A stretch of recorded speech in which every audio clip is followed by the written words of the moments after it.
This is B of C Live, the video and podcast series of Business of Cannabis. Find out all that we do at businessofcannabis.com.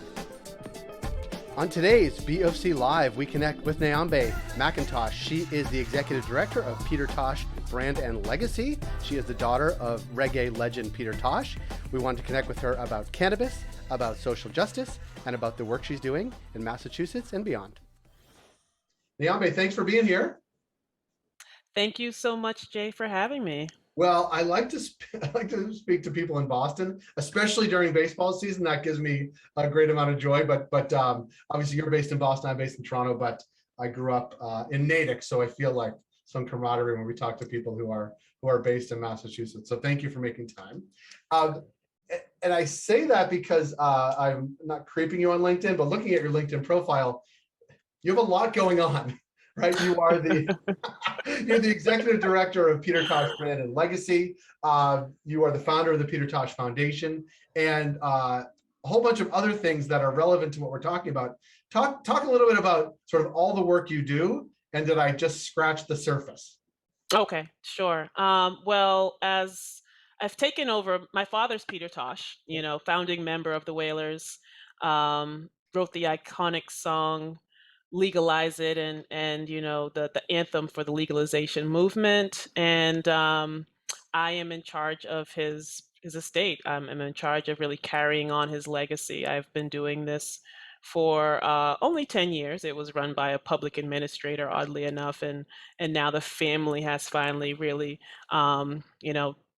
taken the helm to really take control of that. And so that in that capacity, it's really just doing everything within our power to make sure that his name lives on in creative and artistic ways. One is opening up a museum in Kingston, Jamaica. But most importantly, my father was a revolutionary and an activist.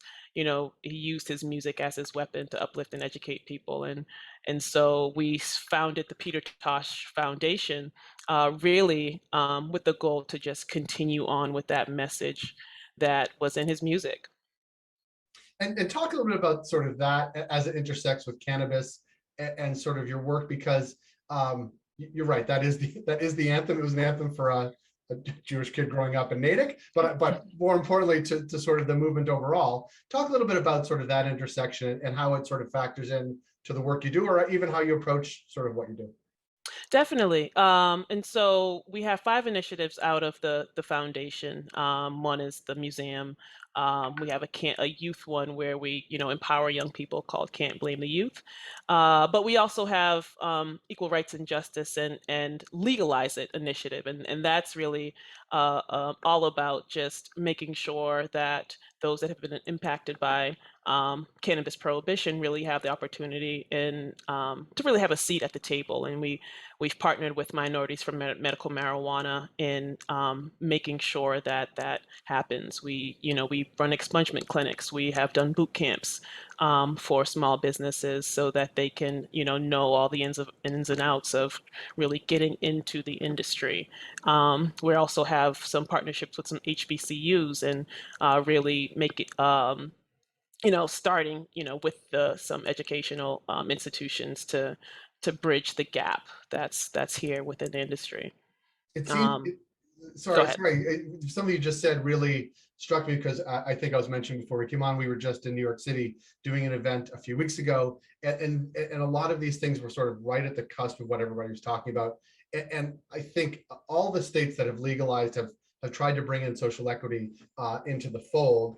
I think New York's is trying to learn what others did well, but maybe more importantly, figure out what they didn't do well to try to sort of rectify that.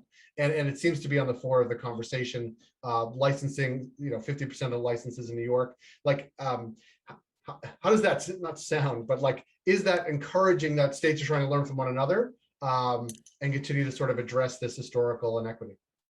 Yeah, I think that it's nice that the language is starting to become part of the regulations. It's being used state by state. The challenge really, I think, at the end of the day is money. if we're not talking money, then we're not talking any sense. And so you can put everything in writing, but if you aren't giving these small businesses money to compete and to break into the industry, then I think that we're going to continue to fall short. Yeah, and then that was sort of the one of the through lines that between language and intention and sort of actualizing it can be quite different. And therein lies, really important voices, right? I mean, we were before we came on to hear Johnson at the U.S. Cannabis Council. He was one of our speakers, but it really is, how do you bridge the conversation with the implementation? And in some places it's done okay, in some places it just hasn't. You're based in Massachusetts. I mean, how have you seen sort of the history of this play itself out during legalization firsthand? I think it's the same around the country. I appreciated the time and effort that Massachusetts took into writing the regulations. They had a lot of town meetings and a lot of, listening to the community. And there was some oversight, even in here, even with all that intention, at the state level versus the city level, and what cities were doing in order to ensure that equity was happening. And so they were falling short. And so I think now, they're continuing to revisit, which I think is important. And I think that's also what states have to do is, once these regulations are written, it has to be something that they understand has to change as the different needs arises and as time changes. Yeah, it's really a starting point, not an ending point. And Exactly.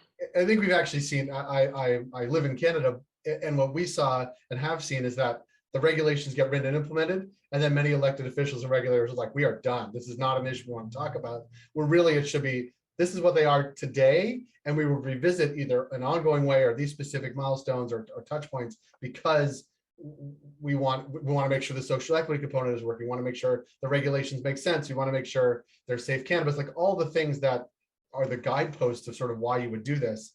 And I'm hopeful, sort of being part of that conversation in New York, that will happen. And I'm encouraged that Massachusetts has sort of led or is thinking the same thing, because I know it's important the way Connecticut is talking about it as well. Definitely, definitely. Yeah. And so I want to talk sort of about the legacy, right? So you talked about Legalize It, of course, and the Whalers and your father. Talk a little bit about sort of how you see that almost on a day-to-day basis, because it seems so ingrained in like a Canadian culture. I live in Toronto, huge Jamaican population, but like how you see it, and in some ways, does it feel good? In some ways, it feels like it's being expropriated in some way. Talk a little bit about sort of how you see that legacy.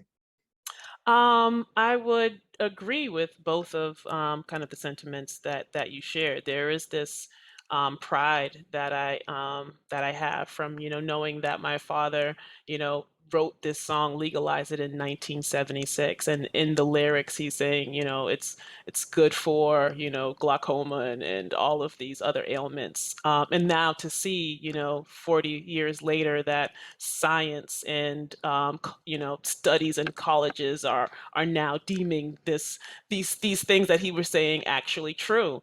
And also my father had lyrics around just like the fact that although everyone is consuming cannabis, there's only the marginalized individuals that suffer from the regulations and the laws and the mass incarceration. And so to have those conversations now be a part of the, the what we're talking about on a day-to-day basis is definitely something that I recognize that my father was a man before his time, and his message is just even more relevant today than it has ever been.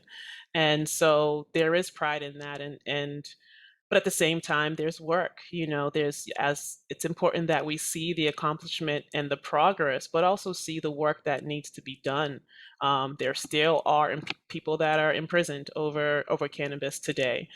We still have most of the industry being run by the perpetrators of prohibition, and so we have to there has to be a shift. And so it's an ongoing battle, it's ongoing work, and so that legacy is necessary. We are launching cannabis brand in my father's name, seen by Peter Tosh. It's seen as a Jamaican word that really just means like, you know what I'm saying. It's like something that you would say after kind of making a statement to make it more impactful. But it also has a double meaning. Seen by Peter Tosh is that this industry um, is something that my father had seen, long before its time. It's prophetic in a way, and so um, we really wanted to make sure that the brand is symbolic of what the industry should look like. We are taking 10% of our proceeds and giving them to the found back to the foundation so that we can continue to be an exemplar of what work needs to be done within the industry, as well as introducing people to the concept of the spiritual values of cannabis. There's so many regulations, really to the point where cannabis is being overregulated, and I think that we'd have to look to the other direction, because how cannabis affects me and how it affects you or the next person is going to be different. So to try to regulate that is just unjust. As my father said, is that cannabis is a part of our culture, and the same way that people have other spiritual practices, people have to have that freedom and that right to really partake in the sacrament however they choose. Yeah, I'm enjoying talking to you, and I want to be sure that I get you on record saying that you'll come back and talk more about sort of the brand and all the work you're doing, because I think it's really valuable part of the conversation, and love the passion, love the sort of legacy and history as well. So I appreciate the time. I want to let you get back to all the things that I see on the LinkedIn profile as well, and hope that we can connect Definitely. down the road. If not by this, maybe even in Massachusetts at some point. But I want to thank you for coming on. Thank you so much, Jay, for having me. You got it. That's Niambe McIntosh of the Peter Tosh brand and legacy. If you like this program, please rate and review us on Apple Podcasts, Spotify, or wherever you heard the show. It helps support the work we do. We're able to do what we do because of ongoing partnerships with Alterna Savings, Cannabis at Work, Cannabis Benchmarks, 10 Delta, Gallagher, Headset, and Torque and Maine. Find out all that we do at businessofcannabis.com.